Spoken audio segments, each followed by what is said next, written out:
let's talk the Western Conference. Guys, the Denver Nuggets are currently sitting third in the West. They're 41-22. They've won 7 of their last 10 games. Everybody's talking about the Lakers. Like the Denver Nuggets don't always kick their ass. They're pretending like the Lakers only beat them once in like the last 4 years. It's not an exaggeration if you think about it. The Nuggets have been bouncing the Lakers out of the playoffs perennially. And in the regular season, they're kicking their ass every time. Except the one time, the most recent time they played. Are these guys going to play again? I don't know. I have to look at the schedule. What do I expect to see from another Nuggets versus Lakers matchup? I do not expect to see Nikola Jokic getting locked down by the Lakers. Shout out to JJ Redick and the coaching staff over in LA for putting together the perfect game plan to slow down Joker. That won't happen again. You must be crazy. When does Joker ever drop 2 duds in a row on any team? This guy's a walking triple-double. He is their best point guard. He is their best center. He is their best everything. He's a below-average defender. His motor on defense is weak. His aptitude on defense, below average. But his offensive powers, if you will, like Avengers, right? His offensive powers are second to none. There's only one player you could possibly put ahead of Joker for the MVP voting. He's right there. In fact, if you told me your MVP this year is Joker, I'm okay with it. I'm not happy about it, but I'll accept it because he is that fantastic. I'll pick someone else for my MVP. I'll talk more about that later. But the Nuggets are third in the West, and they're like a half a game or tied with the Lakers. And the Lakers are very hot. Everything's cooking right now with like Luka and that whole thing.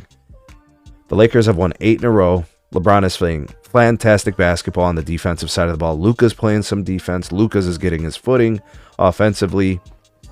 Austin Reeves is back from his calf injury. Rui's out with his knee. Hopefully he'll be back soon. But the Lakers are cooking. But you can't sleep on the Nuggets. And I think the national media, the portrayal that it's like the Lakers are all of a sudden title contenders, these people are insane. That is recency bias. And they're caught up in moment, like prisoner of the moment syndrome. The Nuggets have been kicking the Lakers' ass for years now. Joker. You know what I'm saying? Like, that's a thing. We can't pretend like the Nuggets aren't capable of beating the Lakers just because Joker had one bad game. I'm not going to let one game influence my entire thought process on the Denver Nuggets. Jamal Murray, just like for the last 3 minutes of every game against the Lakers last season, was just killing them. What, you expect Gabe Vincent to stop Jamal Murray for an entire series? And if Michael Porter Jr. can contribute and make his threes, then he's an impact player in those moments. Aaron Gordon is a very good player, very trusty on defense, can get some buckets, right? Rim rolls, things like that. And Joker is Joker.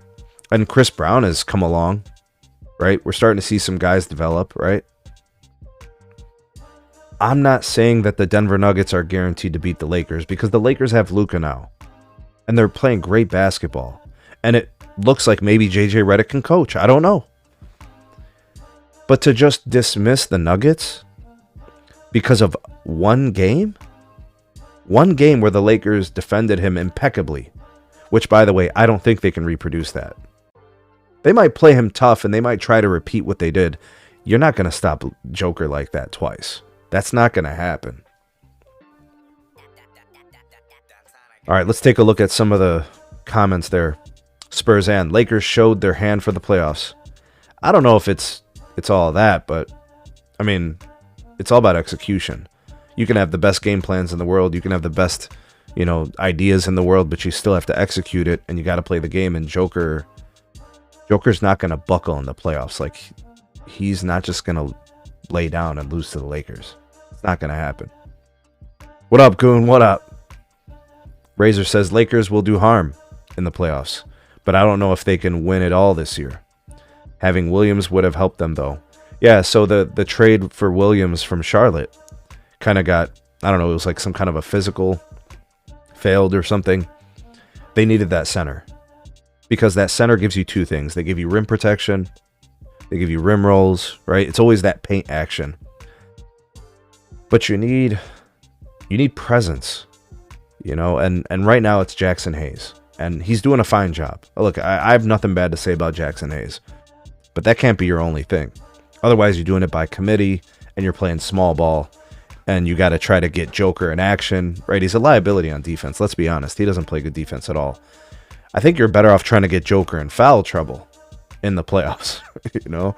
But the refs don't really want to call those fouls. And by the way, part of the reason Joker doesn't play defense well is because he doesn't want to pick up fouls and get in foul trouble. You know, that's something a lot of people won't discuss. Spurs, and I agree. The matchup will be interesting. It will. Nuggets versus Lakers would be a very interesting matchup. Angry Skip says Nuggets need to pick up a 3 and D 2 guard in the offseason, and they are back to favorites. That's hard to come by. Everybody wants a 3 and D guy. Easier said than done, Angry Skips, for sure. They could definitely use it.